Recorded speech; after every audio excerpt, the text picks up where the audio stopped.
assignments, doubts, exams. We have got you back.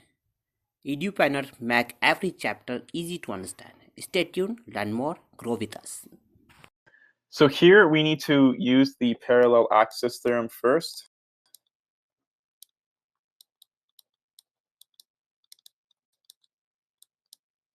And we can say that the total moment of inertia would be equal to the moment of inertia through the center of mass. In this case, this would be 1/2 mr squared plus mh squared, where here h is going to be equal to L plus R, and we know that R is equaling 0.15 meters. So we can rewrite this and say that this will be equal to 1/2 mr squared plus m multiplied by L plus R quantity squared. We know the mass here is going to be equal to 1.0 kilograms.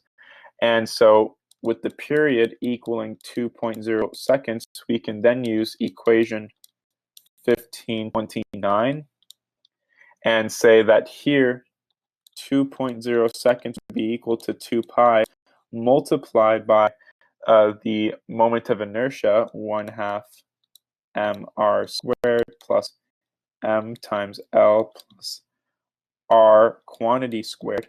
And this would be all divided by mg times h, or again, L plus R. Now, we could algebraically manipulate. It would be a bit messy, but what's much easier would simply be to use your solve function in your TI-84, 85, or 89, and then substitute in 1.0 kilograms for m, and then substituting in 0.15 meters for r, and the period is already substituted for you, 2.0 seconds. So essentially, L, after using the solve function and solving for L is going to be equal to 0.8315 meters.